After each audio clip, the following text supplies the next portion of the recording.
یہود میں یہ شخص اٹھے گا اور یہ ان کا مسیح ہونے کا دعویٰ کرے گا، اور اس کے ذریعے سے چونکہ بڑی بڑی فتوحات بھی ہوں گی، اور خاص طور پر اس علاقے میں ہوں گی، یہ جو اصفہان سے لے کر آگے عراق، شام، مشرق وسطیٰ کا علاقہ ہے، یہاں تک کہ یہ مدینے کے دروازوں پر جا پہنچے گا۔ اور جب وہ اس کے ساتھ یہ کہے گا کہ میں وہی مسیح ہوں، اور فتوحات اس کے دلوں میں ہوں گی، تو بڑا امکان ہے کہ یہود میں بھی اس کو قبول کیا جائے اور بہت سے دوسرے لوگ بھی اس کے فریب میں مبتلا ہو جائیں۔ تو الممسوح کا مطلب ہمارے ہاں یہ لے لیا گیا کہ وہ جس کی آنکھ پر ہاتھ پھیر کر اسے ایک آنکھ سے محروم کر دیا گیا ہے۔ اسی طرح اور بہت سے معنی لوگوں نے بیان کیے، اور پھر گویا یہ بتا دیا کہ دجال گویا ایک شخص ہے، اور یہ وہ شخص ہوگا جس کی یہ صفت ہے کہ اس کی ایک آنکھ نہیں ہوگی۔ یہ معنی کیے، یہ بالکل غلط بات ہے، یہ عربی زبان بلکہ دنیا کی کسی زبان کے اصول پر بھی صحیح نہیں ہے۔ دجال، اس پر میں نے لکھا ہے یہ بڑے دغاباز، فریبی اور مکار کے معنی میں اس میں صفت ہے۔ یعنی پہلی جو بنیادی چیز ہے وہ یہ ہے کہ دجال کسی شخص کا نام نہیں ہے، یہ اس میں علم نہیں ہے، یعنی کوئی پراپر ناؤن نہیں ہے، کسی شخص کے نام کے طور پر یہ لفظ نہیں آیا، بلکہ یہ کیا ہے، یہ ایک ایڈجیکٹو ہے، اس میں صفت ہے۔ جس طرح سے حور کی بحث میں یہ مسئلہ پیدا ہو گیا کہ جب لفظ حور خود ہماری زبان میں استعمال ہونے لگا تو یہ تاثر بن گیا کہ یہ کوئی الگ مخلوق ہوگی، درحالے کہ وہ بھی ایک صفت ہے، ایک ایڈجیکٹو ہے، یعنی عورتوں کے حسن کو، جمال کو، ان کی خوبیوں کو بیان کرنے کے لیے قرآن نے بہت سے الفاظ استعمال کیے ہیں، ان میں ایک لفظ حور بھی ہے۔ یہاں لفظ دجال ہے، تو الدجال یا دجال اس کا عربی زبان میں مطلب ہوتا ہے بڑا دغاباز، یعنی یہ مبالغے کا صیغہ ہے۔ جس طرح ہم اللہ تعالیٰ کو کہتے ہیں غفار، بالکل اسی طرح سے یہ لفظ بنا ہے دجال، یہ بڑے دغاباز، فریبی اور مکار کے معنی میں اس میں صفت ہے۔ پہلی بنیادی بات یہ سمجھ لیجئے کہ یہ کسی شخص کا نام نہیں ہے بلکہ ایک ایڈجیکٹو ہے، ایک اس میں صفت ہے۔ اس بات کی روایتوں میں اس کا ذکر مختلف ناموں سے ہوا ہے، یعنی اس میں کبھی کوئی چیز ساتھ آ جاتی ہے موصوف کے طور پر، کبھی کوئی چیز، لیکن الدجال باقی رہتا ہے۔ اس کا ذکر مختلف ناموں سے ہوا ہے، جن میں سے ایک، یعنی ایک جگہ یہ پوری ترکیب استعمال ہوئی ہے اور وہ پھر مختلف روایتوں میں آ گئی ہے، وہ کیا ہے؟ جن میں سے ایک المسیح الدجال بھی ہے، وہ پورا نام کیا ہے؟ المسیح الدجال۔ روایتوں میں یہ اسی طرح آیا ہے۔ اس روایت میں جو زیر مطالعہ ہے، یہ دیکھیے یہاں پر بھی الدجال ہی کا لفظ ہے، بہت سی روایتوں میں اسی طرح آتا ہے، لیکن پھر نبی صلی اللہ علیہ وسلم کی نسبت سے جو چیزیں بیان کی گئی ہیں ان میں یہ پوری بات بھی واضح ہو گئی ہے کہ وہ المسیح الدجال ہوگا۔ یہ اسی طرح کی ترکیب ہے جیسے کسی شخص کو النبی الکاذب کہا جائے، یعنی کسی شخص کو آپ کہیں کہ فلاں شخص کیا ہے؟ النبی الکاذب، تو کیا مطلب ہوگا؟ یعنی کاذب کا مطلب ہے جھوٹا، تو النبی الکاذب جھوٹا نبی۔ اسی طریقے سے یہ ہے المسیح الدجال، تو دجال کے کیا معنی ہیں؟ فریبی، دغاباز، تو کیا مطلب ہوا؟ دغاباز اور فریبی مسیح، یعنی یہ ہے پوری ترکیب کا مطلب، المسیح الدجال، دغاباز، فریبی مسیح۔ لفظ النبی جس طرح اصطلاح بن چکا ہے، یعنی اب جب ہم لفظ نبی بولتے ہیں، کہتے ہیں کہ جھوٹا نبی، تو جھوٹا نبی میں جھوٹے کے لفظ سے میں بھی، آپ بھی سب واقف ہیں کہ اس کا مطلب کیا ہے، نبی سے بھی واقف ہیں کہ وہ ایک اصطلاح ہے، یعنی یہاں اب نبی کے لغوی معنی کی ضرورت نہیں ہوتی دیکھنے کی، نبی ایک اصطلاح ہے اللہ تعالیٰ کی طرف سے جن لوگوں کو بھیجا جاتا ہے کہ وہ جا کر قیامت کی خبر دیں، قیامت کی منادی کریں، ان کو نبی کہا جاتا ہے۔ ایک اصطلاح جب اس طریقے سے زبان کا حصہ بن جاتی ہے تو پھر اس کے لغوی معنی کی طرف نہیں جاتے، یعنی النبی الکاذب کا مطلب یہ نہیں ہوگا عربی زبان میں یا اردو میں بھی بولیں کہ کوئی شخص یہ کہے کہ جھوٹا خبر دینے والا، اور مراد ہے اس وقت جو آدمی ٹیلی ویژن پر خبریں پڑھ رہا ہے، یہ نہیں ہو سکتا۔ ایک اصطلاح ہے، نبی کاذب کا مطلب ہوگا جھوٹا نبی۔ اسی طرح سے المسیح الدجال کا مطلب ہے جھوٹا یا فریب دینے والا مسیح۔ تو نبی کا لفظ جس طرح اصطلاح ہے، لفظ المسیح کا معاملہ بھی یہی ہے، یعنی جیسے نبی ایک اصطلاح ہے، وہ اب لغوی مفہوم سے اوپر اٹھ کر ایک اور چیز بن چکا ہے، یہی معاملہ لفظ مسیح کا ہے۔ اسے کسی طرح بھی اس کے لغوی مفہوم میں نہیں لیا جا سکتا، یعنی جیسے نبی کاذب کے الفاظ بولے جائیں تو کوئی آدمی اس کا اگر وہ ترجمہ کرے جو میں نے آپ کو بتایا ہے تو وہ ایک غلط بات کرے گا، جہالت کی بات کرے گا۔ اسی طرح لفظ مسیح کا بھی ایک لغوی مطلب ہے، لیکن یہ اس معنی میں اب نہیں لیا جا سکتا، یہ اصطلاح بن چکا ہے۔ پھر یہ بات بھی ملحوظ رہے کہ وہی بات کہنا مقصود ہوتی تو جو علماء نے بالعموم اس سے سمجھی ہے تو اس کے لیے موضوع ترکیب الدجال الممسوح کی تھی. یعنی اگر وہی بات کہنی ہوتی تو پہلی چیز تو یہ ہے کہ المسیح کا لفظی استعمال نہ کیا جاتا کیونکہ وہ اصطلاح بن چکا ہے. المسیح کے لغوی مفہوم میں جو لفظ عربی میں بولیں گے وہ کیا ہے؟ الممسوح. تو الممسوح کا مطلب ہمارے ہاں یہ لے لیا گیا کہ وہ جس کی آنکھ پر ہاتھ پھیر کر اسے ایک آنکھ سے محروم کر دیا گیا ہے. اسی طرح اور بہت سے معنی لوگوں نے بیان کیے اور پھر گویا یہ بتا دیا کہ دجال گویا ایک شخص ہے اور یہ وہ شخص ہوگا جس کی یہ صفت ہے کہ اس کی ایک آنکھ نہیں ہوگی. یہ معنی کیے. یہ بالکل غلط بات ہے. یہ عربی زبان بلکہ دنیا کی کسی زبان کے اصول پر بھی صحیح نہیں ہے. الدجال کو صفت کے مقام پر رکھ کر اس سے پہلے لفظ المسیح کا استعمال اس کے لیے کسی طرح موضوع نہیں ہے. تو یہ میں نے تنقید کی ہے ان لوگوں کی رائے پر جو اس طرح اس کو سمجھانے کی کوشش کرتے ہیں. چنانچہ لفظ المسیح پر الف لام ہمارے نزدیک عہد کا ہے. یعنی المسیح اس پہ الف لام ہے. رسول اللہ نے مسیح الدجال نہیں کہا، فرمایا المسیح الدجال یہ فرمایا ہے. تو الف لام عہد کا ہے. عہد کا کیا مطلب ہے؟ جیسے میں اگر رسول اللہ صلی اللہ علیہ وسلم کا نام نہ لوں اور یہ کہوں کہ نبی کریم نے فرمایا تو کسی مسلمان کو اس وقت یہ سمجھنے میں دقت نہیں ہوتی کہ میں کس کا ذکر کر رہا ہوں. عربی زبان میں جب کوئی لفظ اس طرح کی صورت اختیار کر لیتا ہے تو اس پہ ایک الف لام لاتے ہیں، اس کو عہد کا الف لام کہا جاتا ہے. جیسے انگریزی زبان میں آپ دی کا استعمال کرتے ہیں.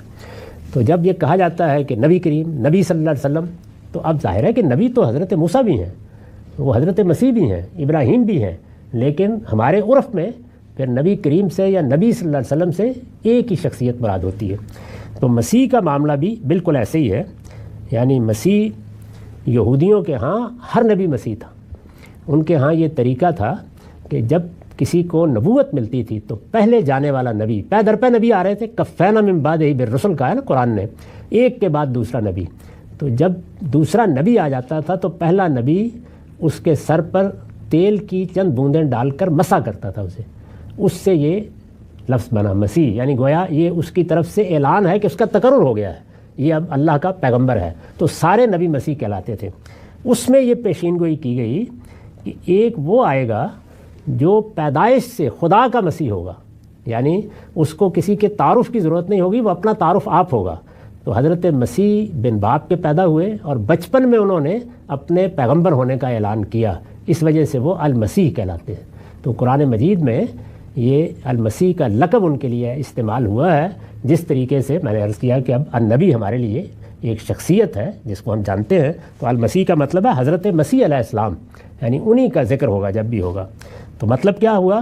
المسیح الدجال یعنی وہ مسیح جو فریبی دغا باز ہوگا اور یہ دعویٰ کرے گا کہ میں مسیح ہوں اور اس میں جھوٹ بول رہا ہوگا. تو جیسے نبی الکاذب ایک اصطلاح ہے، اسی طرح المسیح الدجال بھی ایک تعبیر بن گئی. یعنی جھوٹا نبی کیا مطلب؟ یعنی وہ شخص جو نبوت کا جھوٹا دعویٰ کرے، اور المسیح الدجال وہ شخص جو مسیح ہونے کا جھوٹا دعویٰ کرے گا. یہ لفظ کے معنی ہے جس کو میں نے واضح کیا.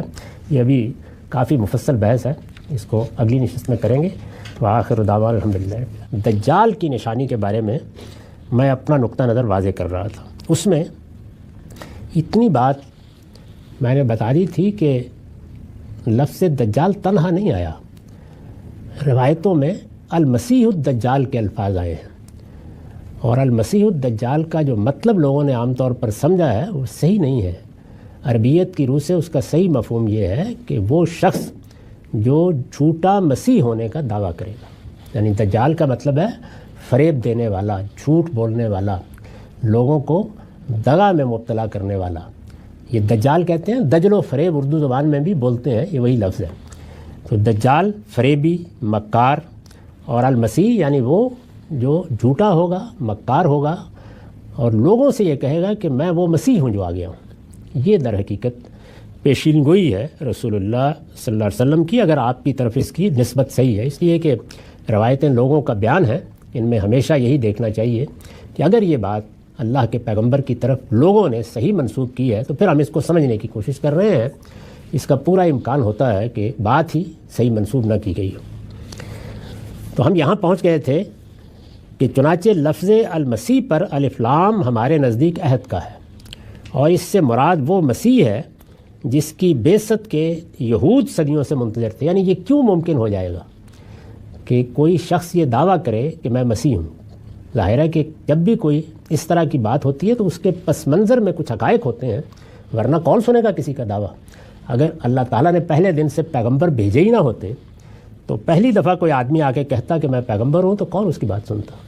ایک پس منظر ہوتا ہے جس میں کوئی بات کہنے کی گنجائش پیدا ہوتی ہے، وہ پس منظر سمجھ لینا چاہیے.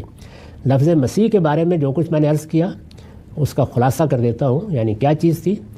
بنی اسرائیل کے ہاں یہ روایت تھی کہ جب کوئی نیا پیغمبر آتا تو جانے والا پیغمبر، ان کے ہاں چونکہ یہ معاملہ پے در پے تھا، یعنی ایک پیغمبر دنیا سے اسی وقت رخصت ہوگا جب کہ دوسرا آ جائے گا، تو آنے والے پیغمبر کا مسح کر کے، یعنی سر پر کچھ تیل کے قطرے ڈال کے مسح کر کے گویا اس بات کا اعلان کیا جاتا تھا کہ اب میرے بعد یہ جانشین ہے. یہ طریقہ تھا ان کے ہاں.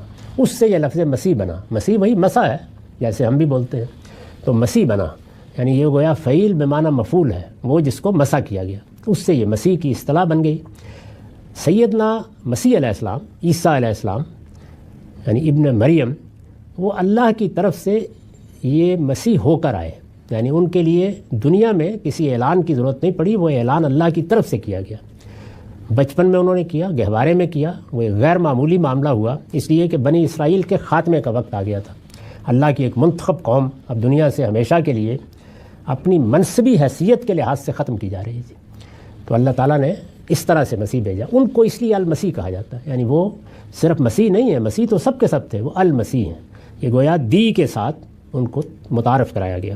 اسی وجہ سے ہم عام بولتے ہیں مسیح علیہ السلام، مسیح علیہ السلام. ہر آدمی جانتا ہے کہ اس سے مراد کیا ہوتی ہے؟ سیدنا عیسیٰ علیہ السلام. اس کا نتیجہ کیا ہوا؟ نتیجہ یہ ہے کہ پوری بات واضح ہو گئی کہ کوئی شخص آئے گا اور وہ یہ کہے گا کہ میں وہی مسیح ہوں جس کو آنا تھا. سوال یہ ہے کہ مسیح تو آ چکے. تو اس لیے یہ ممکن ہوگا کہ یہود نے ان کو نہیں مانا. یعنی وہ آج بھی انتظار کر رہے ہیں. ان کے ہاں پیشین گوئی موجود تھی سیدنا مسیح کے آنے کی. وہ پیشین گوئی جگہ جگہ بیان ہوئی ہے. وہ انتظار کر رہے تھے اور ان کا تصور یہ بن گیا تھا کہ جس کو المسیح کہا گیا ہے وہ جب آئے گا اللہ تعالیٰ کی طرف سے، جب اس کی بعثت ہوگی، تو اس وقت ہم جس ادبار میں پڑے ہوئے ہیں، جس زوال میں جیسے مسلمانوں کا حال ہے، تو وہ آ کے ہمیں اس سے نکالے گا اور داؤد کی سلطنت بحال کرے گا. یعنی یہ چیز ان کے ہاں ایک عقیدہ بن گئی تھی. اب بھی ایسے ہی اس وقت بھی وہ یہی انتظار کر رہے ہیں کہ جیسے ہی مسیح علیہ السلام آئیں گے تو ان کی بعثت کے بعد ان کی وہ پرانی سلطنت، ان کے خوابوں کی سلطنت بحال ہو جائے گی. دنیا میں ان کا ایک لحاظ سے اقتدار قائم ہوگا، اور اس اقتدار کے حدود اربع کیا ہوں گے وہ ان کے ہاں طے ہیں. اس کو وہ داؤد کی سلطنت کہتے ہیں. یعنی ان کی تاریخی روایات کے مطابق سیدنا داؤد کے زمانے میں جو پورا علاقہ بنی اسرائیل کی سلطنت تھا، اور یہ ذہن میں رہے کہ اس میں جزیرہ نما عرب بھی شامل تھا، اس میں یہ عراق شام کے بعض علاقے بھی شامل تھے، یہ ساری سلطنت وہ کہتے ہیں کہ بحال ہو جائے گی. اس مسیح کا اس وقت یہود انتظار کر رہے ہیں، جیسے ہمارے ہاں بھی لوگ حضرت مسیح کا انتظار کر رہے ہیں. تو وہ اس طریقے سے ان کا انتظار کر رہے ہیں. مسیحی یعنی جو نصارہ ہیں، عیسائی ہیں، وہ بھی انتظار کر رہے ہیں. وہ اس لیے انتظار کر رہے ہیں کہ ان کے نزدیک وہ صلیب سے اتار لیے گئے اور 3 دن کے بعد زندہ ہو گئے، تو اب وہ کہتے ہیں کہ وہ پھر آئیں گے. تو اس طرح تینوں کے تینوں گروہ انتظار کر رہے ہیں. ہمارے ہاں روایتوں کی بنیاد پر انتظار ہو رہا ہے وہ دوبارہ آئیں گے اور دمشق کے مسجد کے منار پر ایک دن اچانک نمودار ہو جائیں گے، فرشتوں کے جلوں میں اتریں گے اور ان کو یہ پیشکش کی جائے گی کہ نماز پڑھائیے، لیکن وہ کہیں گے کہ نہیں، تمہارا امام ہی نماز پڑھائے. تو ہم اس طرح انتظار کر رہے ہیں. ہمارے ہاں کے مسلمان، یہود اس طرح انتظار کر رہے ہیں کہ وہ آیا ہی نہیں، ابھی ان کو آنا ہے. تو ایک لحاظ سے دیکھیں تو پورا مذہب، یعنی مذہب تو انبیاء کا یہی ہے نا، اسلام، جس کا ایک فرقہ مسیحی ہے، ایک فرقہ یہود ہے، اور ایک ہم ہیں جو مسلمان کہتے ہیں اپنے آپ کو. تو سب کے سب انتظار کر رہے ہیں. یہ پس منظر ہے جس میں اگر کوئی آنے والا آ کے واقعی دعویٰ کر ڈالے کہ میں وہی ہوں جو آ گیا ہوں، تو ایک مسئلہ تو پیدا ہوتا ہے نا. دعوے کے لیے گنجائش بن گئی. یہ ہے پس منظر. چنانچہ المسیح پر الف لام ہمارے نزدیک عہد کا ہے، اور اس سے مراد وہ مسیح ہے جس کی بعثت کے یہود صدیوں سے منتظر تھے. اس انتظار کی وجہ ان کے نبیوں کی یہ پیشین گوئی تھی کہ ان کے پروردگار کی طرف سے ایک مسیح آنے والا ہے. ان کے ہاں پیشین گوئی اس صورت میں ہے، ایک مسیح آنے والا ہے جو اس ذلت سے انہیں نجات دلائے گا جس میں وہ صدیوں سے مبتلا ہے. ان کے لیے بھی یہ ایک بڑی پیشین گوئی ہے. عیسیٰ علیہ السلام کی بعثت اسی پیشین گوئی کے مطابق ہوئی. یعنی پیشین گوئی درست تھی. حضرت مسیح آ گئے. جب حضرت مسیح آئے اور اس کے حقیقی مصداق کی حیثیت سے ہوئی، مگر وہ اس وقت انہیں ماننے کے لیے تیار نہیں ہوئے. اس وقت انہوں نے انکار کر دیا۔ لہٰذا اب بھی ہمہ وقت چشم برا ہیں کہ ان کے اس مسیح موعود کی بعثت کسی وقت لازمن ہوگی۔ وہ آنکھیں لگائے ہوئے انتظار کر رہے ہیں۔ یہ اطمینان رکھیے کہ انتظار کرنا ایک بالکل لگ ہوتی ہے، آنے کے بعد کوئی نہیں مانتا۔ تو انتظار سب کر رہے ہیں، مسلمان بھی کر رہے ہیں، یہود بھی کر رہے ہیں، مسیح بھی کر رہے ہیں۔ اس پس منظر میں یہ شخص آ کے دعویٰ کرے گا۔ اس پر ہمارے عہد کے ایک بڑے عالم مولانا سید ولی اللہ صاحب مودودی نے اپنی تفسیر تفہیم القرآن میں ایک بہت عمدہ نوٹ لکھا ہے۔ میں آپ کو وہ آئندہ نشست میں سناؤں گا اور یہ بتاؤں گا کہ انہوں نے کس خوبی کے ساتھ اس کا اطلاق کر کے بتایا ہے کہ صورتحال فی الواقع کیا بن رہی ہے، تاریخی طور پر بھی اور اس وقت دنیا جس جگہ کھڑی ہے اس کے لحاظ سے بھی۔ ہمارا وقت ختم ہو گیا۔ اقول قولی ھذا واستغفر اللہ لی ولکم سائر المسلمین۔ دجال کے بارے میں بحث جاری تھی، تو میں نے عرض کیا کہ اس میں ایک بڑی غلطی یہ ہے کہ لوگ یہ خیال کرتے ہیں کہ دجال نام کی کوئی الگ سے شخصیت ہے۔ اصلاً یہ بیان کیا گیا ہے کہ وہ المسیح الدجال ہوگا، یعنی یہود میں سے اٹھے گا اور یہ دعویٰ کرے گا کہ میں وہی مسیح ہوں جس کا تم انتظار کر رہے تھے۔ اسی کو مسیح موعود کہا جاتا ہے، وہ مسیح جس کا وعدہ کیا گیا تھا۔ میں نے پس منظر کے لحاظ سے بتایا تھا کہ اس طرح کے کسی شخص کا اٹھنا یہ کوئی بعید از قیاس چیز نہیں ہے۔ جب قوموں میں پہلے سے ایک روایت موجود ہو تو جس طرح اگر وہ کوئی پیشین گوئی ہے اس کے تحت کوئی پیغمبر آ سکتا ہے، جیسے کہ آتے رہے، اسی طریقے سے جھوٹے دعوے کرنے والے بھی اسی پس منظر میں اٹھ کھڑے ہوتے ہیں۔ تو اس وقت کی صورتحال کیا ہے دنیا میں؟ اگر مذہبی لوگوں کو دیکھیے تو مسیحی بھی سیدنا مسیح کے دوبارہ آنے کا انتظار کر رہے ہیں۔ مسلمانوں کے ہاں بھی یہ روایت عام ہے کہ وہ آئیں گے اور قیامت کے قریب آ کے دجال سے جنگ کریں گے۔ یہود کا مسئلہ یہ ہے کہ انہوں نے جب وہ آئے تھے اس وقت ان کو نہیں مانا تھا، وہ ابھی تک ان کا انتظار کر رہے ہیں۔ یعنی ان کے ہاں تو پیشین گوئی موجود تھی کہ ایک مسیح آئے گا۔ میں یہ عرض کر چکا کہ مسیح کا لفظ کیسے پیدا ہوا اور سیدنا مسیح علیہ السلام کو یعنی عیسیٰ علیہ السلام کو المسیح کیوں کہا جاتا ہے؟ یعنی وہ اللہ کی طرف سے پیغمبری کے منصب پر فائز کیے گئے اور اعلان بھی اللہ ہی کی طرف سے ہوا۔ اس سے پہلے جانے والا پیغمبر آنے والے کو مسح کر کے اس کی پیغمبری کا اعلان کرتا تھا۔ یہ بنی اسرائیل کی روایت تھی۔ ان کا اعلان اللہ تعالیٰ کی طرف سے ہوا، انہوں نے گہوارے میں یہ اعلان کیا۔ اس موقع پر جو باتیں ایک بچے کے منہ سے نکلیں وہ قرآن نے نقل کر دی ہیں، بتا دیا ہے کہ انہوں نے کہا کہ میرے بارے میں اللہ کا فیصلہ یہ ہے، میں ان چیزوں کی گواہی دے رہا ہوں اور میں اس مقصد کے لیے آیا ہوں۔ تاہم اس سب کے باوجود ان کو نہیں مانا گیا اور یہود اب بھی اس کا انتظار کر رہے ہیں۔ میں نے عرض کیا تھا کہ اس پر ہمارے زمانے کے ایک بڑے عالم مولانا سید ولی اللہ صاحب مودودی نے اپنی تفسیر تفہیم القرآن میں ایک حاشیہ لکھا ہے، اس کا متعلقہ حصہ میں پڑھ رہا ہوں، اس میں بڑی بصیرت ہے۔ وہ لکھتے ہیں، اس معاملے کی حقیقت کوئی شخص نہیں سمجھ سکتا جب تک وہ یہودیوں کی تاریخ اور ان کے مذہبی تصورات سے واقف نہ ہو۔ حضرت سلیمان علیہ السلام کی وفات کے بعد جب بنی اسرائیل پے در پے تنزل کی حالت میں مبتلا ہوتے چلے گئے، حضرت سلیمان کا دور تو ان کے عروج کا نقطہ کمال تھا۔ جس طرح ہم اپنی تاریخ پر نگاہ ڈالتے ہیں تو ہارون اور مامون کا دور عباسیوں کے عروج کا کمال ہے۔ اسی طرح سے جو حکومت بنو امیہ نے ہسپانیہ میں قائم کی اس میں بھی عبد الرحمن کا دور بڑا غیر معمولی دور سمجھا جاتا ہے۔ عثمانیوں کے بھی مختلف حکمران ہیں جن کے ادوار کو یہی حیثیت حاصل ہے، سلیمان اعظم کا دور، مغلوں کے ہاں بھی۔ تو دنیا میں جو تاریخ ہے وہ بالکل قوموں کی بھی، حکومتوں کی بھی، اور وہ خاندان جو حکومتیں بناتے ہیں ان کی بھی یہی ہے۔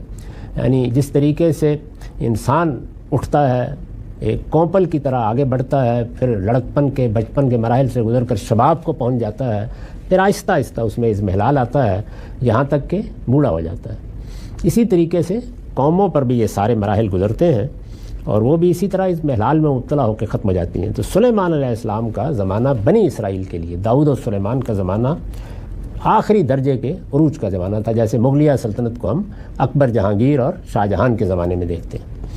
حضرت سلیمان علیہ السلام کی وفات کے بعد جب بنی اسرائیل پے در پے تنزل کی حالت میں مبتلا ہوتے چلے گئے، یہاں تک کہ آخر کار بابل اور اسیریا کی سلطنتوں نے ان کو غلام بنا کر زمین میں تتر بتر کر دیا۔ یعنی پھر وہ وقت آیا کہ جو ان کے گرد و پیش کی سلطنتیں تھیں وہ حملہ آور ہوئیں، جیسے کہ اس زمانے میں ہوتا تھا۔ اگر کوئی قوم کمزور ہو گئی تو کون چھوڑتا تھا؟ وہ آئے، انہوں نے ان کو غلام بنایا اور ان کو وہاں سے نکالا جو ان کی اپنی سرزمین تھی، جو اللہ نے ان کے لیے خاص کی تھی، اور تتر بتر کر دیا۔ تو انبیاء بنی اسرائیل نے ان کو خوشخبری دینی شروع کی، یعنی اس زمانے میں بھی انبیاء آئے، اسیری کے زمانے میں بھی پیغمبر آتے رہے، تو انبیاء بنی اسرائیل نے ان کو خوشخبری دینی شروع کی کہ خدا کی طرف سے ایک مسیح آنے والا ہے جو ان کو اس ذلت سے نجات دلائے گا۔ یعنی اللہ تعالیٰ ایک ایسا پیغمبر بھیجنے والا ہے جس کو وہ خود مسیح قرار دے گا، وہ آئے گا اور اس ذلت سے تمہیں نجات دلا دے گا۔ ان پیشین گوئیوں کی بنا پر یہودی ایک مسیح کی آمد کے متوقع تھے، یعنی انہوں نے تو صرف یہی کہا تھا، اور یہ بات بالکل قرین قیاس تھی کہ جب اللہ کی طرف سے ایک پیغمبر آئے گا اور تم اس کا استقبال کرو گے، اللہ تعالیٰ اس کے نتیجے میں تمہیں سرفرازی دے گا۔ اس میں یہ تو نہیں ہونا تھا کہ آسمان سے لشکر اتریں گے اور وہ آ کر تمہیں ذلت سے نکال دیں گے۔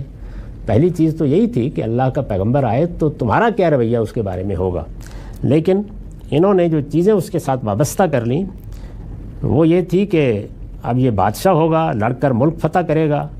چنانچہ وہ لکھتے ہیں کہ ان پیشین گوئیوں کی بنا پر یہودی ایک مسیح کی آمد کے متوقع تھے جو بادشاہ ہو، لڑ کر ملک فتح کرے، بنی اسرائیل کو ملک ملک سے لا کر فلسطین میں جمع کر دے اور ان کی ایک زبردست سلطنت قائم کر دے۔ یہ ان کا خیال بن گیا اور یہ بات بیان کی جاتی تھی۔ ہمارے ہاں بھی لوگ یہی کہتے ہیں کہ بس وہ آئیں گے، اس کے بعد دودھ کی اور شہد کی نہریں بہہ نکلیں گی، مسلمانوں کی حکومت قائم ہو جائے گی۔ لیکن ان کی ان توقعات کے خلاف، یعنی وہ تو یہ توقع لگائے بیٹھے تھے، لیکن ان کی ان توقعات کے خلاف جب حضرت عیسیٰ ابن مریم علیہ السلام خدا کی طرف سے مسیح ہو کر آئے اور کوئی لشکر ساتھ نہ لائے تو یہودیوں نے ان کی مسیحیت تسلیم کرنے سے انکار کر دیا اور انہیں ہلاک کرنے کے درپے ہو گئے، یعنی صلیب دینے کے درپے ہو گئے۔ اس وقت سے آج تک، یعنی اس زمانے سے لے کر جب انہوں نے صلیب دینے کی کوشش کی، اس وقت سے آج تک دنیا بھر کے یہودی اس مسیح موعود پرومسڈ مسیح کا انکار کر رہے ہیں کہ منتظر ہیں، جن کے آنے کی خوشخبریاں ان کو دی گئی تھیں۔ وہ انتظار کر رہے ہیں کہ وہ مسیح اب آئے گا جس کا ہم نے خواب دیکھا تھا، جو آیا تھا وہ تو وہ مسیح تھا ہی نہیں۔ ان کا لٹریچر اس آنے والے دور کے سہانے خوابوں سے بھرا پڑا ہے۔ اگر آپ یہودیوں کا لٹریچر پڑھیں، تلمود اور ربیوں کے ادبیات میں اس کا جو نقشہ کھینچا گیا ہے، اس کی خیالی لذت کے سہارے صدیوں سے یہودی جی رہے ہیں اور یہ امید لیے بیٹھے ہیں کہ یہ مسیح موعود ایک زبردست جنگی اور سیاسی لیڈر ہوگا جو دریائے نیل سے دریائے فرات تک کا علاقہ، جسے یہودی اپنی میراث کا ملک سمجھتے ہیں، انہیں واپس دلائے گا اور دنیا کے گوشے گوشے سے یہودیوں کو لا کر اس ملک میں پھر سے جمع کر دے گا۔ یہ ان کی امید ہے، اس کے وہ منتظر ہیں۔ نبی صلی اللہ علیہ وسلم نے یہ اسی کے بارے میں فرمایا ہے کہ کوئی دجال، یعنی فریب کار، دجال کا مطلب ہے کوئی مکار دغاباز، یہود کے اندر سے ان کا مسیح موعود بن کر اٹھے گا اور لوگوں کے لیے ایک عظیم فتنہ برپا کر دے گا۔ ان کے اندر پیدا ہوگا اور یہ کہے گا کہ میں وہی مسیح ہوں، آ گیا ہوں، اور یہ ظاہر ہے اسی صورت میں ہوگا جب کہ وہ کوئی بڑا فاتح بن کے اٹھے۔